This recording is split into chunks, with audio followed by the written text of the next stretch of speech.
예, 화요일 묵상의 시간입니다. 알고 있는 것이 아니라 행동하는 것이 나의 수준을 말해준다. 알고 있는 것이 아니라 행동하는 것이 나의 수준을 말해준다. 이런 제목으로 또 오늘 묵상 함께 나누겠습니다.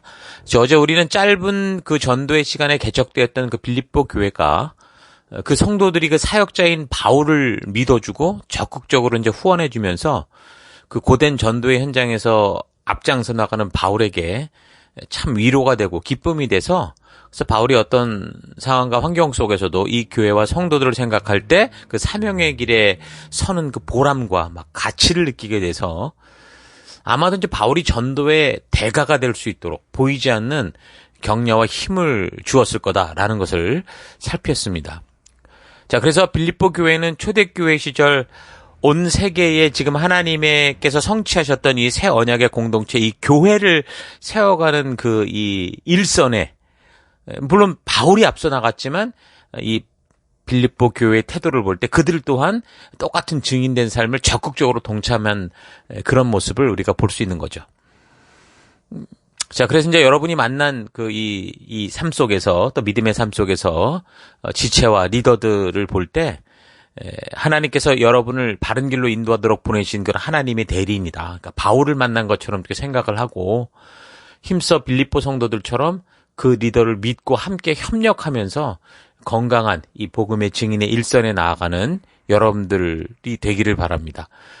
그냥 나를 그냥 편하게 해주는 리더, 종교생활 편하게 해주고 뭐 그런 정도가 아니라 나로 하여금 비록 좀 관계가 어떨 땐 불편할 수 있어도 하나님의 뜻, 하나님이 말씀하시는 그 바른 길을 걷게 하고자 하는 그런 리더, 어떻게 보면 부딪힐 수도 있지만 그런 리더가 여러분을 참된 생명으로 이끄는 하나님이 보내신 바울과 같은 그런 참된 리더다라는 거 잊지 마시고, 그렇게 우리를 믿음의 길, 바른 길로 인도하고자 애쓰는 그런 리더들을 더욱 존경하고 또 함께 하나 돼서 그 일을 감당해가는, 그래서 마치 빌립보 교회와 이 바울이 이 초대교회가 심어지는 그때 놀라운 일을 했던 것처럼 그런 일을 이루어가는 우리가 됐으면 좋겠습니다.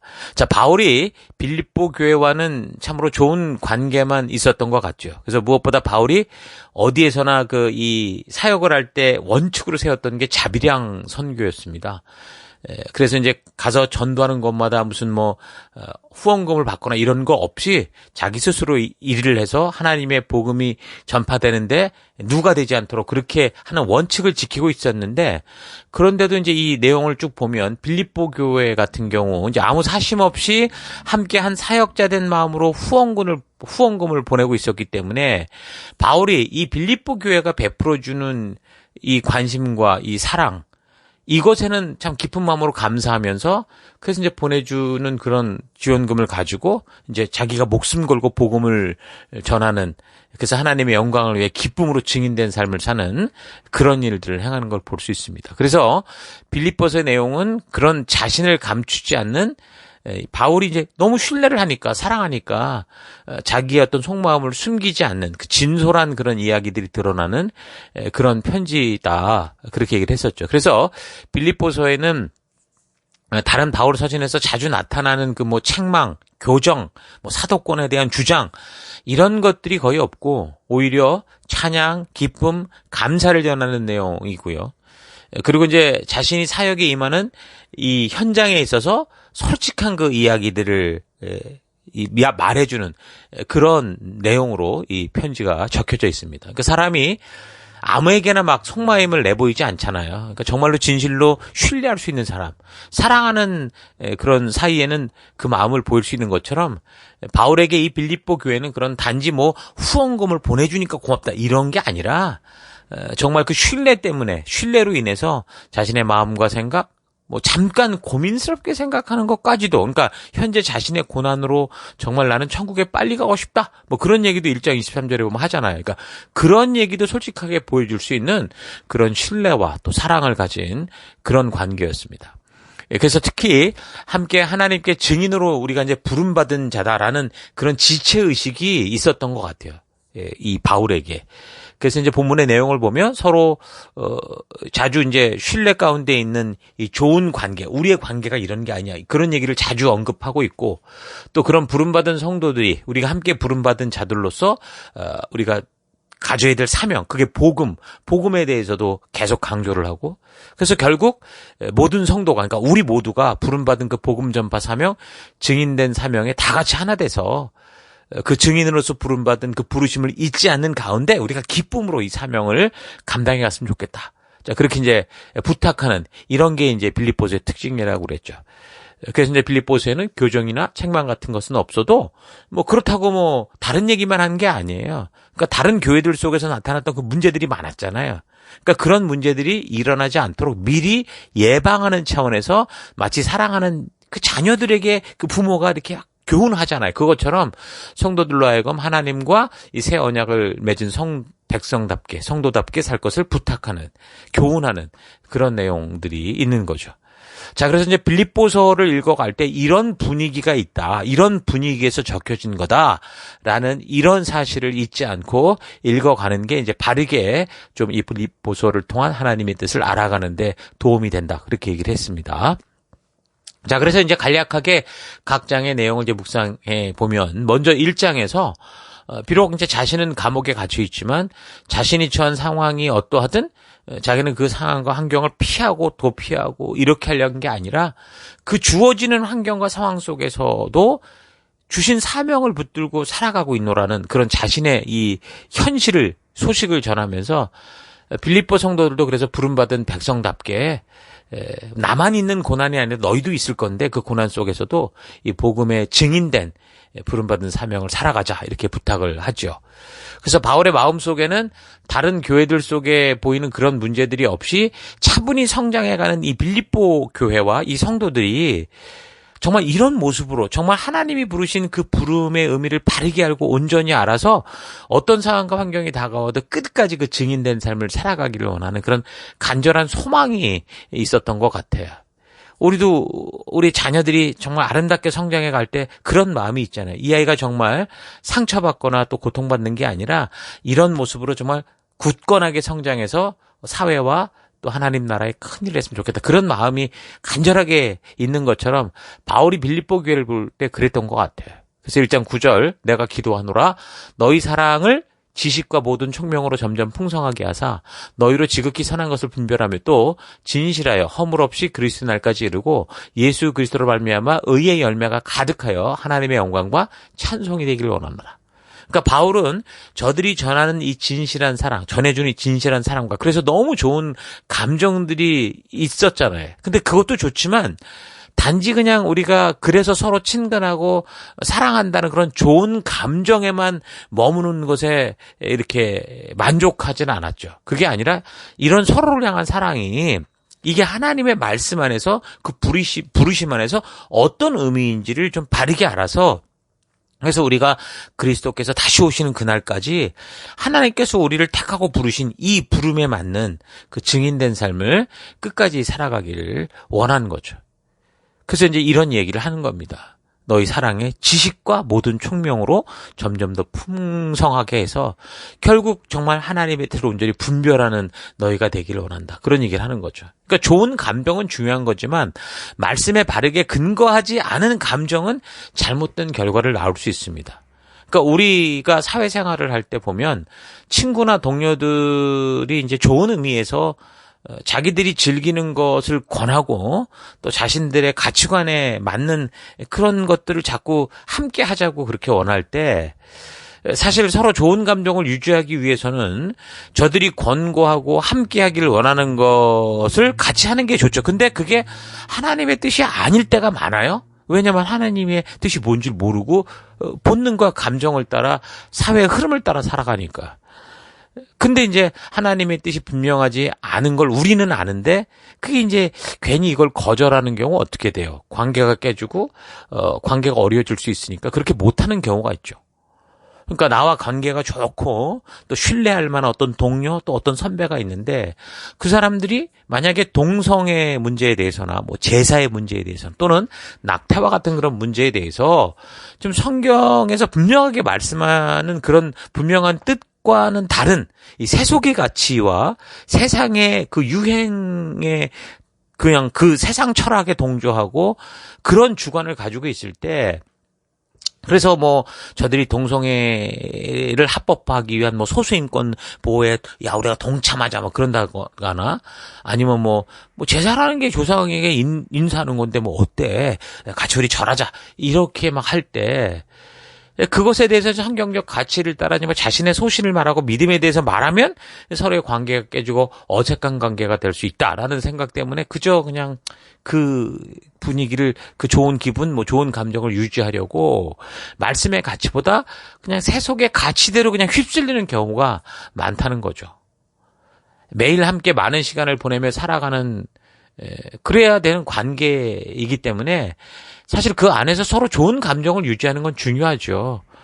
어떻게 보면은 내가 회사 생활을 한다고 하면 집에서 사는 것보다 회사 생활이 더 많고 학교 생활이 더 많고 이런 상황인데 그 오랜 시간을 같이 보내는 사람들과 좋은 감정이 없으면 참 힘들 수 있습니다.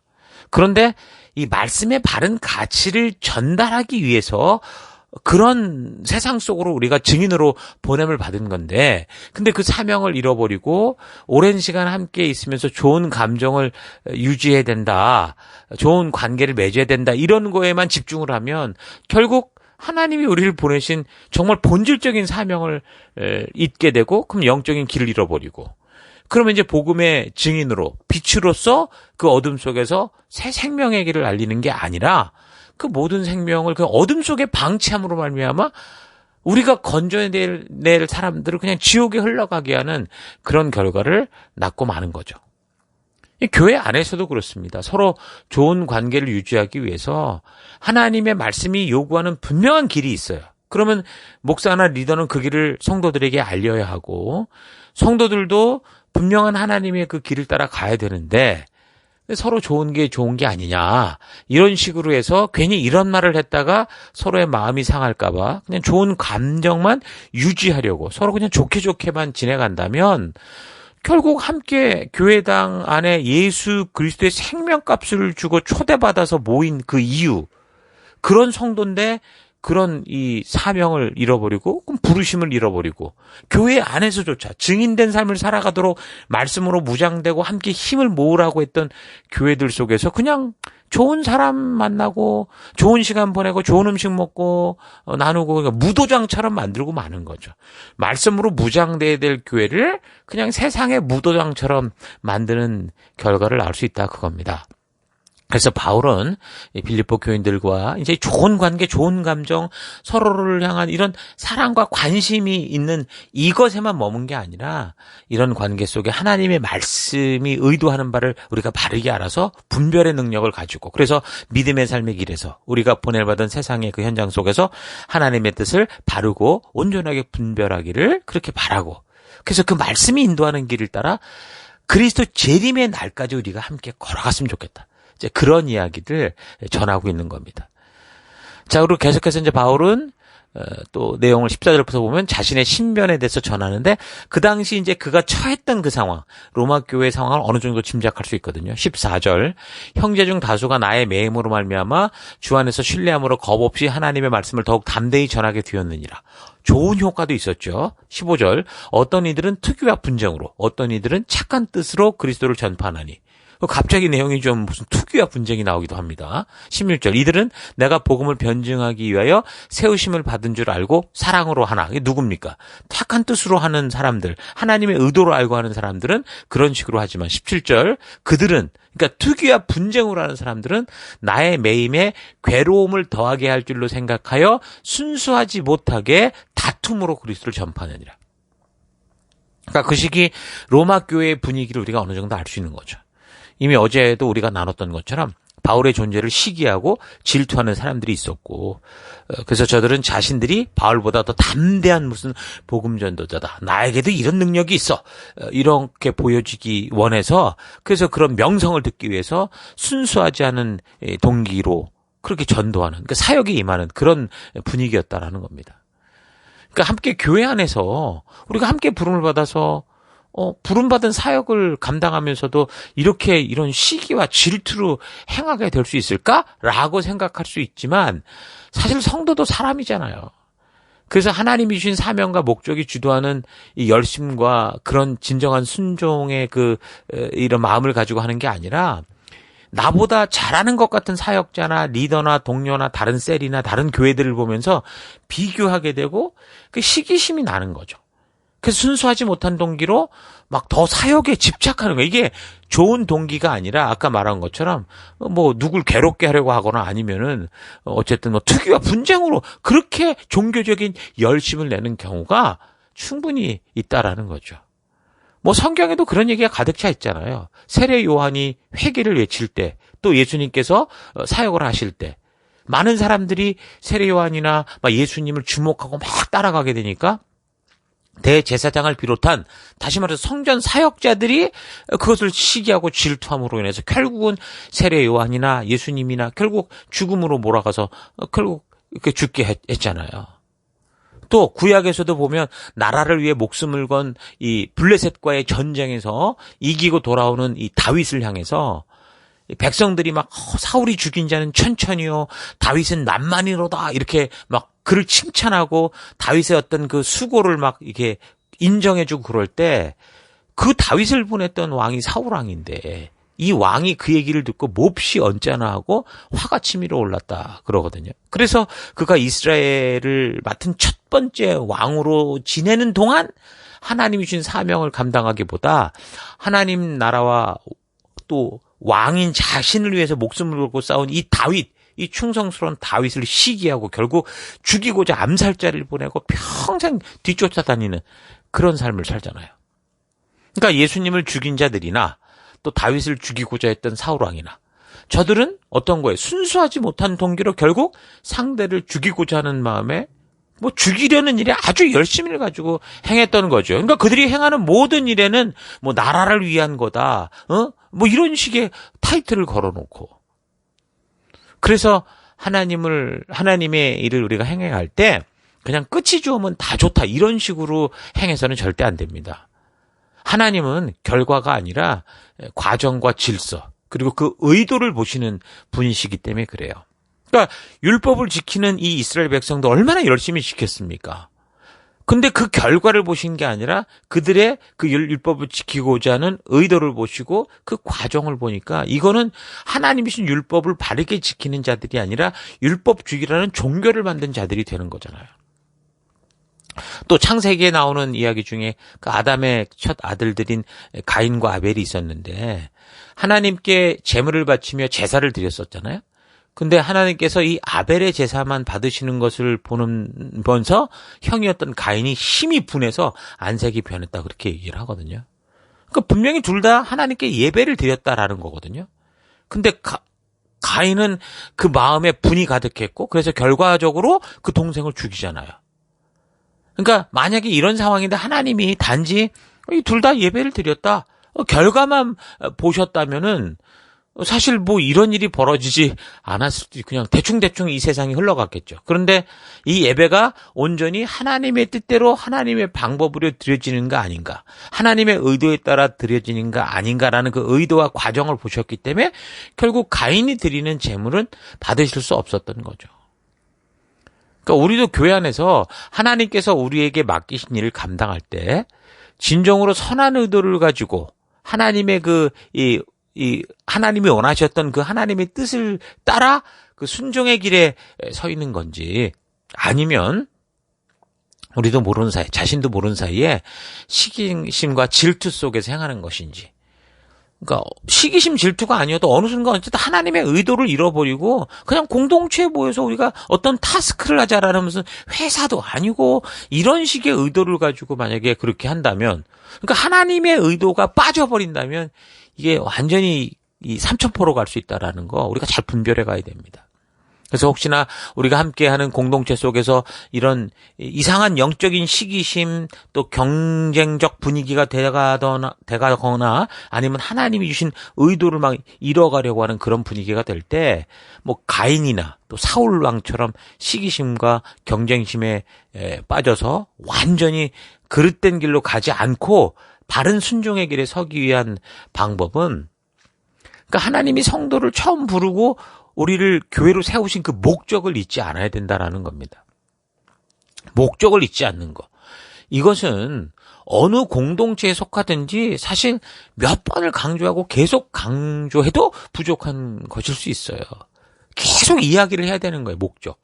그래서 한 교회 안에서 어떤 일들을 해갈 때 그것을 성취하는 방법과 의견은 사실 사람마다 다 다양한 경험이 있고 다양한 방법이 있을 수 있지만 절대로 하나님이 이루신 목적이 막 여러 가지가 될 수는 없거든요. 그래서 하나님께서 우리를 교회로 부르신 그 부르심의 목적을 잊지 않는 이것이 바로 복음에 합당하게 생활을 하는 거고, 우리를 부르신 그 부르심의 길을 잃지 않는 방법이고, 또한 우리가 부르심 속에서 서로 시기하고 경쟁하는 함정에 빠지지 않는 그런 유일한 방법입니다.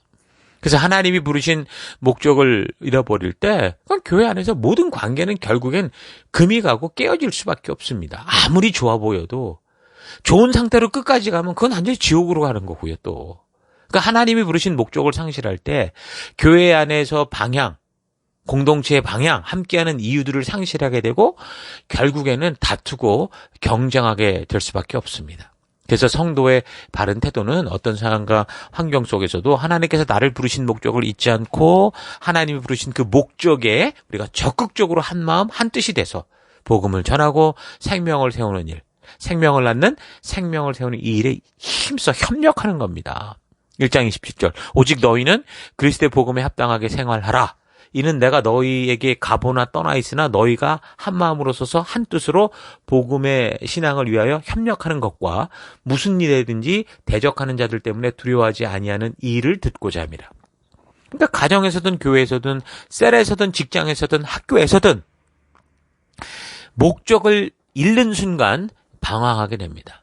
서로를 괴롭게 하려고 하고 의미 없는 다툼과 분쟁으로 시간을 낭비하게 되죠. 이미 의심을 품었기 때문에, 마음이 나뉘어졌기 때문에 어떤 진실한 행동과 노력도 다 서로 의심하고 전부 자기가 옳다는 식으로 그런 분열의 함정에 빠지게 되는 겁니다. 자, 그래서 다시 한번 말하지만 무엇보다 중요한 것은 목적을 잃지 않는 겁니다.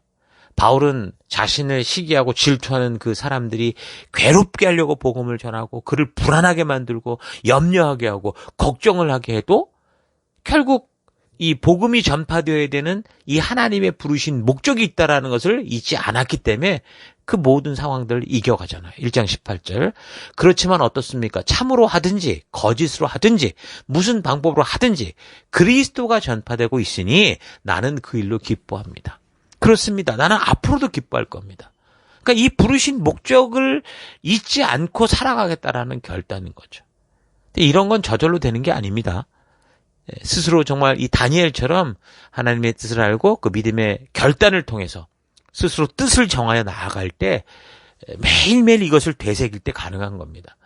사실 바울이 그 당시 처한 상황은 한편으로 생각하면 뭐라고 그랬어요? 자기 스스로도 빨리 죽어서 하늘나라 가고 싶은 그런 마음이 들 정도의 고난의 연속이었죠. 그러나 그가 부르신 목적을 알았기에, 이 사명을 알았기에 그가 처한 이 모든 고난 속에서도 하나님이 내 생명을 가지고 가기 전까지는 나는 이 길을 끝까지 걷겠다. 그 결단을 하게 되는 겁니다. 그래서 우리가 복음을 전하는 이 증인의 길은 화려한 대로가 아니라 고난과 대적하는 적들이 우글거리는 좁은 길이다라는 거 잊지 마십시오. 그러니까 성경 곳곳에서 우리가 그리스도와 함께 살았다면 그와 함께 살고 그가 이끄시는 방향으로 가기 때문에 세상과 부딪힐 수밖에 없고 세상으로도 핍박과 고난을 받게 될 수밖에 없다. 이거는 당연한 성도된 증거다. 심지어 이런 고난은 우리가 생명을 가진 자로서 받을 수 있는 고난 특권이다. 그렇게까지 말을 하죠. 1장 29절. 여러분이 그리스도를 믿을 뿐만 아니라 그를 위해서 고난도 받는 것은 그리스도를 위해서 여러분이 받는 특권입니다. 이렇게 얘기를 해요. 그러니까 믿음의 길은 황금 주단이 깔아져 있는 그런 길이 아니라 좁고 험한 길이고 고난은 기본이요. 핍박과 박해는 덤으로 오고 박수가 아니라 막 돌이 날라오는 그런 길입니다.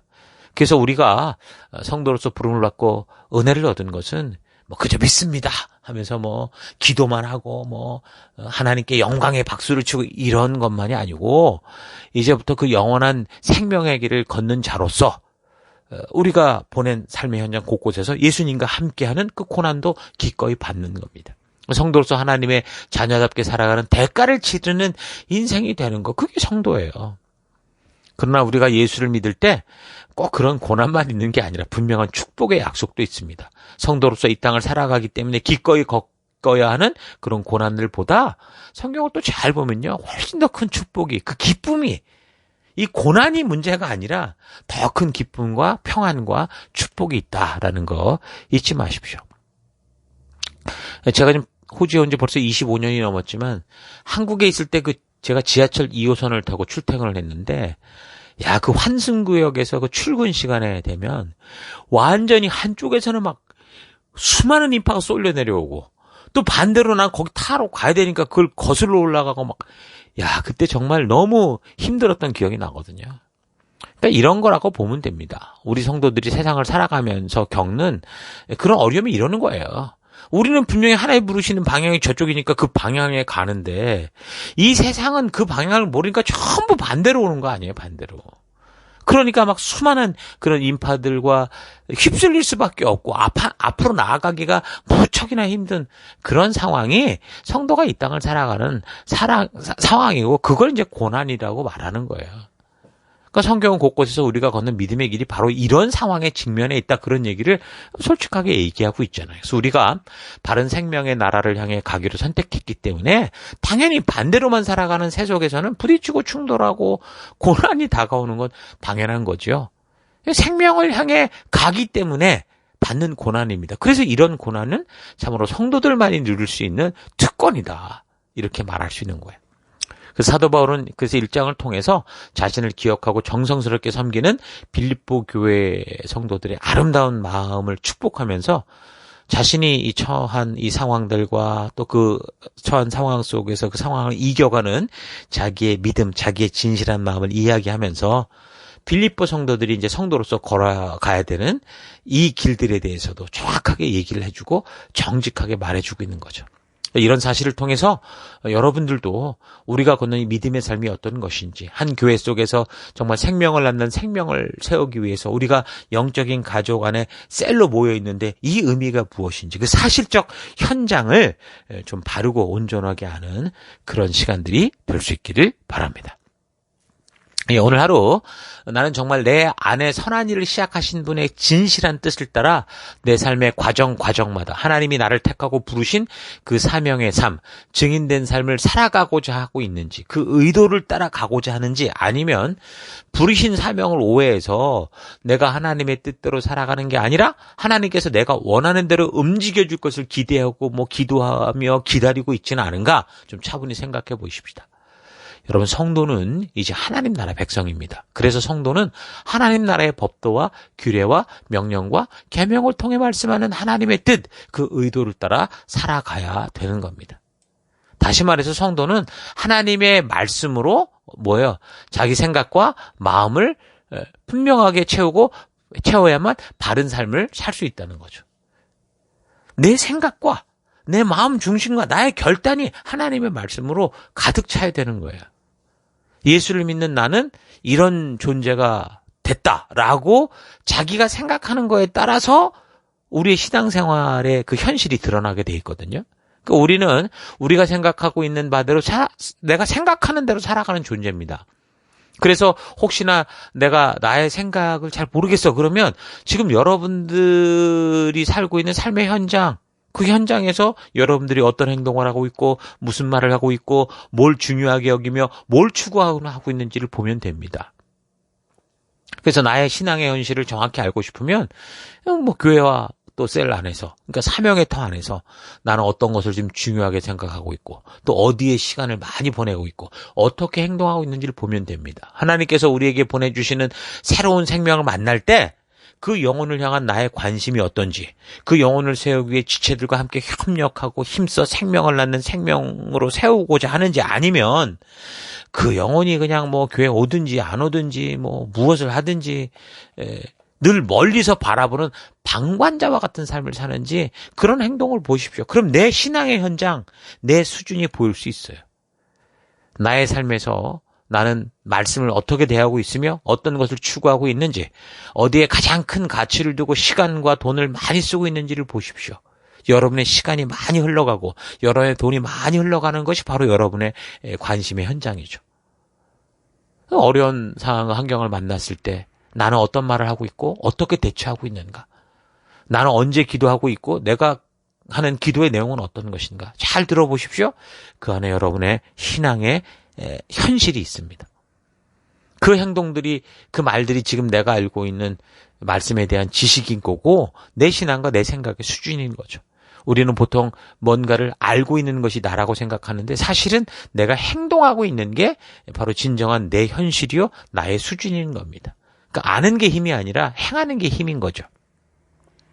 빌립보서 1장을 통해 하나님의 백성된 자의 삶이 어떠한지 다시 잘 분별하고 그동안 어떤 이유로든 잘못 알고 있는 그릇된 이 생각들이 있다면 바꾸고 변화시켜서 바울이 우리에게 성도로서 진정으로 추구할 바와 나아갈 삶의 길을 보여주고 그 믿음의 삶의 현장에서 절대로 타협할 수 없는 가치들을 말해주는 것처럼 그렇게 살아가는 여러분 될 수 있기를 바랍니다.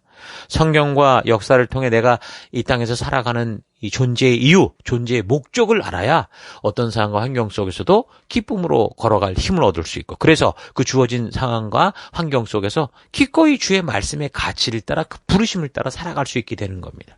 우리가 선 삶의 현장, 여러분의 각자, 가정, 직장, 사업도 학교, 그 내게 부탁하시고 나를 보내신 바로 그 삶의 땅 끝에서 하나님 부르신 그 목적을 따라 하나님의 백성다운 그런 삶을 살아갈 수 있는 여러분 될 수 있기를 주의 이름으로 축원합니다. 자, 오늘 하루도 힘내십시오. 잠시 기도하겠습니다. 하나님, 내가 하나님의 말씀과 주의 법도와 규례를 온전히 알지 못하면서 그냥 성경을 덮어놓고 교회를 다니며 듣고 본 것만을 가지고 옳다고 생각하고 나의 행동이 새 사람다운 말씀의 가치를 따르지 않음에도 불구하고 내 스스로 나를 속이고 지체를 속이고 하나님을 속이며 내 생각대로 살아온 것을 회개합니다. 하나님의 진심을 성경과 역사를 통해 바르고 온전히 알아서 내 생각을 바꾸고 그 생각을 통해 나의 마음을 바꾸어 내 삶의 현장이 변화될 수 있도록 오직 주의 뜻을 따라 걸어갈 수 있는 내가 되기 원합니다. 빌립보서를 통해 성도의 길이 어떤지를 바르게 알기 원합니다. 하나님 나라 말씀의 가치대로 걷는 이 길은 돌이 날아오고 핍박과 박해가 더불어 오고 항상 공격하는 자들이 있는 길이다라는 거 잊지 않고 그럼에도 불구하고 이 말씀의 가치를 따라 하나님 이 생명의 길을 걷는 내가 되기 원합니다. 오늘 나의 삶의 현장, 그것에 내 생각의 현실이 있다라는 거 잊지 않고 알고 있는 게 아니라 행동하는 것이 나를 말해준다라는 이 사실을 잊지 않고 하나님 정말 우리의 삶으로 행동으로 하나님의 백성다운 삶으로 나아가는 내가 되기 원합니다. 함께 하심을 감사드리고 예수님 이름으로 기도했습니다. 아멘.